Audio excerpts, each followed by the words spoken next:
Hello there, Judge. How are you? I'm very good, thanks. Actually, I've been doing a lot of research and things, and it's kind of inspiring me. Actually, What's inspiring you? What are you doing research on? I'm working on these fires.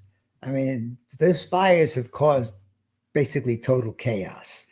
Many people have lost everything, and they don't know what to do about it. Not only do they not know what to do about it, they don't know how the system operates, and consequently, they could be victimized by their own either inactivity or mistakes that they make. So most people are either fearful, they're anxious, they're stressed, which has an ultimate effect physically, and much of it is based on the fact that they're uncertain. They hear a lot of things, they read about it, media deals with it, but the reality is that that's not necessarily all accurate. So, because I'm always concerned and always have been concerned about helping other people, I decided to come out of retirement. It was getting kind of boring anyway, actually. And, uh, and I said to myself, after 40 years of specializing in fire and casualty cases, and my 10 years on the bench, I said to myself, you know what, I can really help the people. I'm not talking about giving them legal advice, but what I really do for the people is basically help them navigate through the legal process and the system and be able to deal with the situations as they come up without having to represent themselves. Now, I know there's a lot of lawyers are out there chasing these cases and everything, but there are some real questionable issues there that I'm going to hopefully address for everybody. And it seems to me that most people should not represent themselves. I have heard a number of people say, "Oh, I have an insurance policy. I can do it myself." Well, you can't really do it by yourself because it's a very complicated subject and it has a lot of pitfalls in it that you need to anticipate in advance.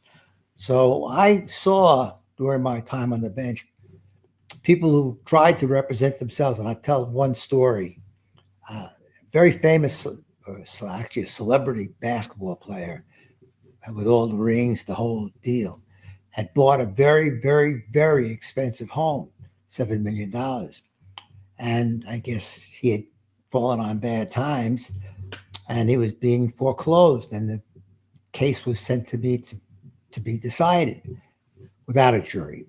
And there were lawyers there for the bank. And I said to this celebrity, "Do you have a lawyer?" He said, "No." And I'm looking at the papers and saying to myself, he's got a potential defense here. He really has a shot. He could probably stay there for a year or two if he knew. And obviously, I can't give any legal advice to any party. So I was sitting there saying to myself, if he had a lawyer that knew what he or she was doing, he might have had a shot at staying. And so I said to him, I'll tell you what, let me just stay execution for 2 weeks. I think you really should go out and consult with an attorney. This is very serious. If I sign a writ of possession, you're out the door. And so I'm going to stay it for 2 weeks. Come back, and I gave him a date. And came back 2 weeks later, no change, no lawyer. And even though the defense was there, I can't interpose it unless somebody raises it. And bottom line was he didn't. And he ended up losing. And the bottom line is he had a shot if he had consulted with somebody who knew what they were doing on the subject. So I think by telling people what the process is and giving them guidelines, it makes it a little bit less uncertain because you have some reasonable guidelines to anticipate what would probably happen based on other people's experiences. And for those people who are interested, I've written a number of articles and a book on basically the same subject of how to help the public. And the book is called From the Trench to the Bench, Navigating the Legal System and Finding a Spiritual Path Along the Way.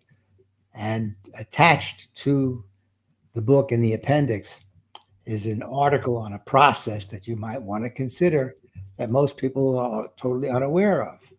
And it's also an article on how to deal with your insurance company.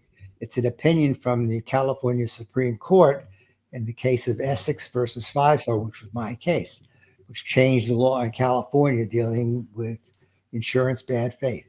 Anyway, if anybody wants to know about my history, uh, you can get a copy of my CV by just asking for it. Anyway, now what's going to happen now with these fires is we'll talk separately about each one of them.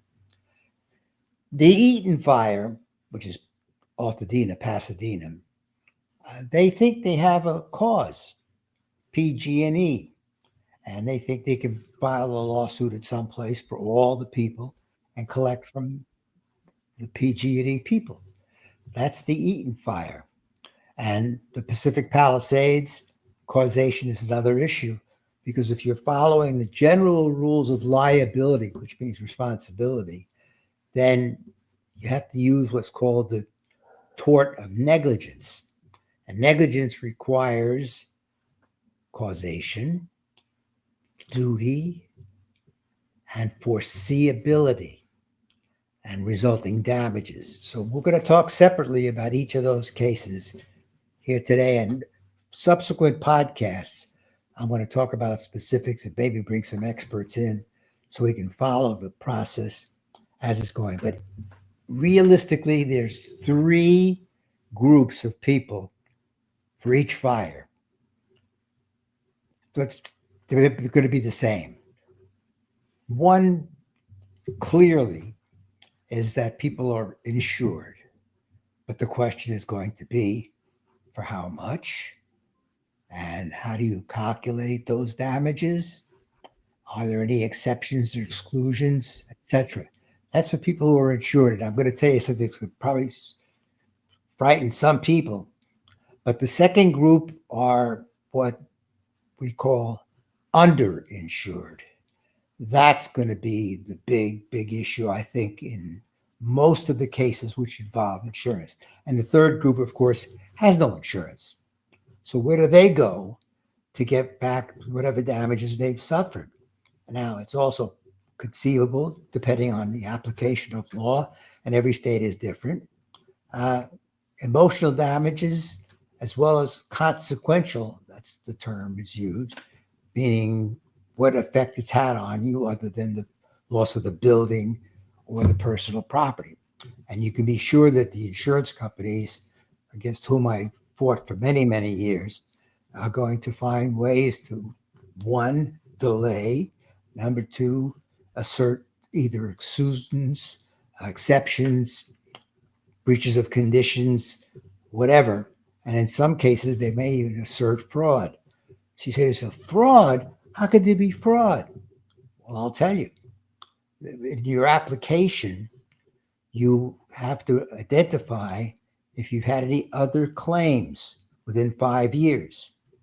And if you don't include it on the application and they find out later on, then the policy is considered void, because it is, even though it's a wild word, fraudulent. And if you can analogize it, take the example of life insurance policies, where if you answer you didn't smoke and you have an occasional cigar here and there, they're going to claim that's a misrepresentation if you said you didn't smoke and you did. And that's what you may see. And that's what I did for many years, was pursue that. So let me tell you this fact.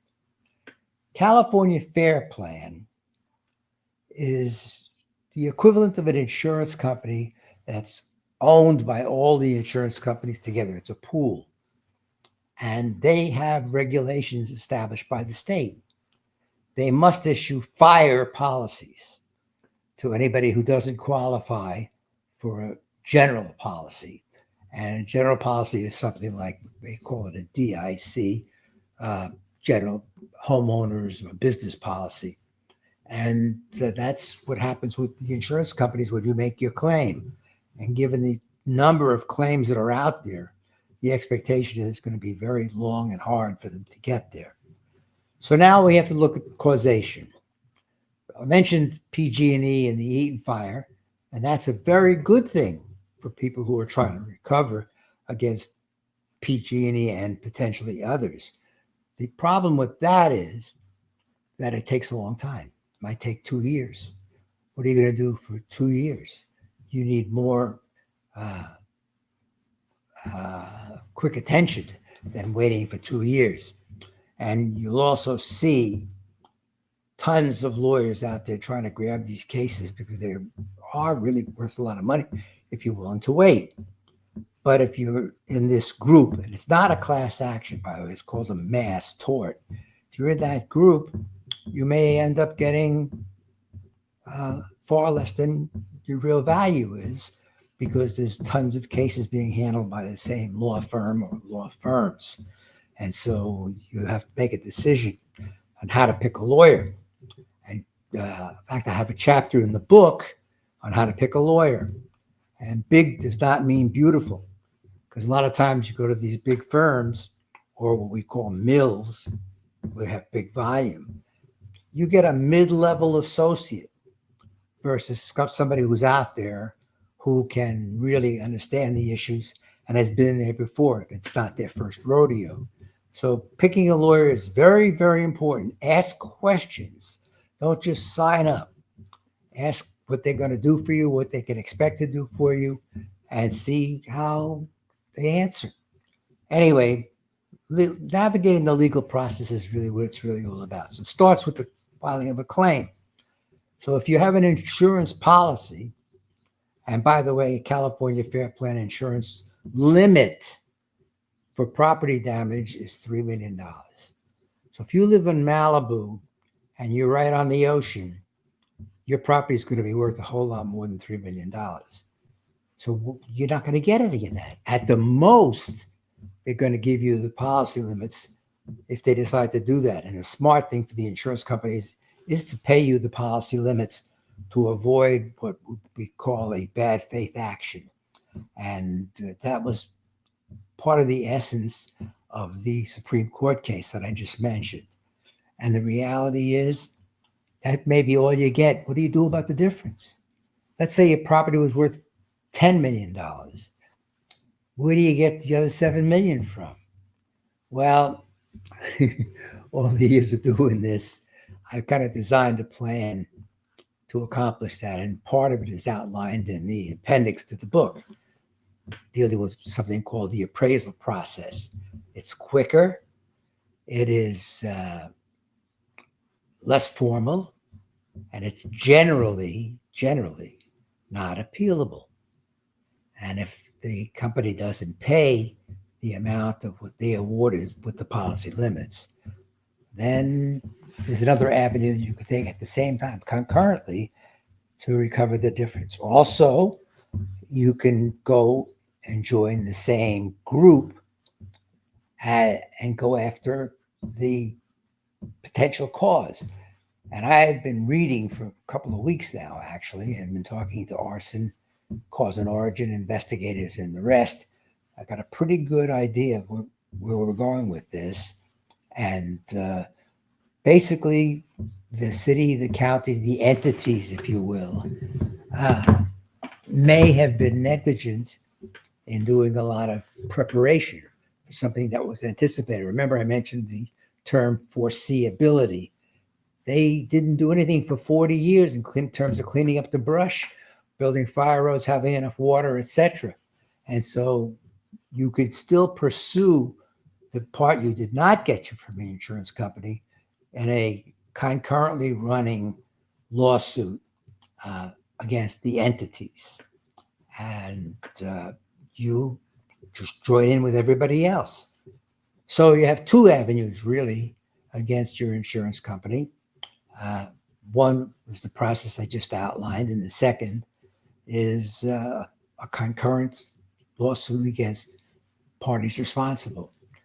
Eaton is much easier because they have substantial evidence, so I'm told, that it was caused by the wind coming in contact with PG&E equipment, which created what we call arcing and sparking and started the fire. So, but the insurance issues, same. Underinsured, Same. And so you need to be able to find some methodology that makes it work. Now, I took a survey, informal, no doubt about it, about 20 people. And I asked them all the same question. And the question was, did you read your policy? Do you know out of 20 people, only one person read their policy? And by the way, if you read the policy, which is written in legalese, you would understand it anyway, because there are many different types of interpretations, serious interpretations. For example, I will talk about fraud for a minute. This is an actual case. It was one of the first ones that I did, actually, jury trial. And my client had claimed two very, very, very expensive Persian rugs. He was an ambassador from some postage stamp country, but he claimed that he had these in his Bel Air home, which was burned by somebody using 40 gallons of gasoline. And he had just gone bankrupt shortly before. But the reality is, he didn't have those rugs there. And if you claim on your application or your claim form that you had something that you didn't have, or you artificially inflate the value, again, artificially, that may provide a defense for the insurance company paying on your claim. Now, why does that happen? You don't have to be a genius to figure it out. In fact, I gave a speech once to the Bar Association about the subject, and it is basically the only float in town isn't at the Rose Parade. So realistically, what happens is the company takes your premiums, invests it, makes money on it, but if they have to give it out to claimants, that reduces their capital, number one, reduces their income. So their best interest is to string it out for as long as they can. And they do know how to do it. I've seen so many of these years. Actually, I probably tried more than a dozen jury trials on the same subject. There's going to be a way for them to delay or not pay your claim altogether. So even though delay is one, denial is another. They will come up with some incredible defenses. And in subsequent podcasts, I'm going to go through these cases for one real reason. If it happened to somebody else, it could happen to you as well. And we'll also talk about the legal definitions. There are certain rules of evidence, and there are certain presumptions, and I'll define those words for you, that apply to these insurance claims. One of which is if there's an ambiguity of some kind, it's construed against the insurance company. And the burden of proof of your claim, basically, you have the obligation to show it, but any defenses, the insurance company has the burden of proof of proving those defenses by a preponderance of the evidence. So when you look at exceptions and exclusions, you can imagine where you're going to go. For example, when you submit your property list, you may say, I have a vase that was destroyed. It was a Ming Dynasty vase and was worth $5,000. I'm putting aside limits on various aspects of property that's covered. The insurance company says, I could buy that online or by auction, for $49. So therefore, you're exaggerating the value of your claim. The argument, of course, is no, we're not. This is what it is really worth. But there's a concept in law called genuine dispute. And insurance companies use this term all the time. And it comes out of a case called Chateau Chambray in California, which basically says the insurance company acted in good faith and there was a genuine dispute as to a particular item, it's not bad faith. So it's a question of basically a legal term, which I will tell you is called materiality. And that's in the evidence code, and it's required. It can't be just a minuscule kind of thing. It has to have some materiality to the claim, but that's something that needs to be done by your representative. Now, people are also telling me they've hired public insurance adjusters. I can tell you for many, many years that they're very, very good. They do a lot to help you with your claim, but they're limited to not suing, they're limited to representing people with claims against insurance companies. They cannot represent you if you're looking to recover as an uninsured person, as we mentioned earlier. But I've kind of gotten more and more involved in this, are using people like public adjusters to help put claims together. So even though they're not representing you, they can certainly be helpful in whatever it is that you need to do. So these are real cases we're going to talk about. Many of them come from cases that I heard when I was on the bench, and it's going to deal with a lot of what they call evidentiary issues, and experts that you hire, which you're going to need them. Although certainly the complaints against companies like PG&E will become what we call cookie cutter. In other words, it'll be basically the same exact complaint. They'll just change the name and the amount of the damages. And so you really can't expect anything unique coming out of that part of the case. Discovery, which is the next phase of any litigation, may be extensive. Documents, records may not be in existence any longer. I've heard that that's happened before, and I saw it happen in cases that I handled. And so the bottom line really is you need a pro to help you get prepared for any of this. And remember, big is not beautiful.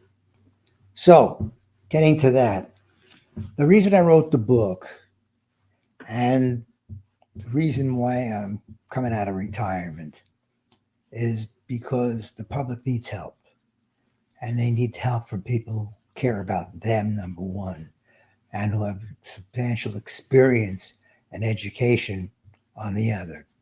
The family lawyer, the guy that does the tax returns or whatever, is not going to work. And what I'm willing to do, in fact, I'm offering to do, is answer any of your questions, if you have, about the process, and to kind of guide you to utilization of whatever resources that you may have. And I'm not charging any fee. In other words, if you have a question about the process in some way, you contact me at askjudgeherb@gmail.com, and I will try to answer as quickly as I can. Like I said, I say try. And I should also mention that even though I'm not going to take any active role in litigations, I have agreed to consult and be an expert for a group of lawyers. And they're very credible, likable, and dedicated to doing the right thing. So if you want further information, get in touch with me. I'll put you together with something to enable you to get the process started. Remember, if you know or reasonably can expect something to happen, you're going to be less stressed, less anxious, at least knowing where you're going and how you're going to get there, how long it's going to take, what it's going to cost, who's going to be with you on this, and other very, very valuable information. So remember, 3 groups: insured, underinsured, and no insurance. And if you fit into one of those categories, which you will, it's time for you to take some action on your own. It's not going to come to you. So there are time limits that are set forth in the various statutes. You have to do certain things by certain times, including notices to any of the city, county, or state entities. If you don't file something by a certain date, and there's a form for it, it's barred by the equivalent of a statute of limitations. So be aware of the time limits and preferably you will have put together an inventory of your personal property. And for businesses, just keep in mind there is a concept called co-insurance, business under business policies. That means if you're underinsured, you bear a portion of the remaining risk and incentive of partial loss. It doesn't apply to full losses, but these are things that need to be addressed by lawyers, not adjusters. And I expect that I'm going to be pretty busy. Hopefully, we're going to resolve as many of these as we can in as quick a period as we can and try to restore everybody to their pre-fire condition. So, have any questions? Get in touch with me. And I do suggest, not that I'm looking to pander the sales of my book, but there's a lot of that book that will help you understand where you're going and what you can reasonably expect. So that's it for today. Next week, I plan to have a former insurance defense lawyer as a guest, and I'm going to talk to her about what insurance companies do in actuality. And we'll have specific instances to talk about so you can kind of see what's happened to others in the past. So anyway, I wish you all luck. If you have any questions, please feel free to get in touch with me.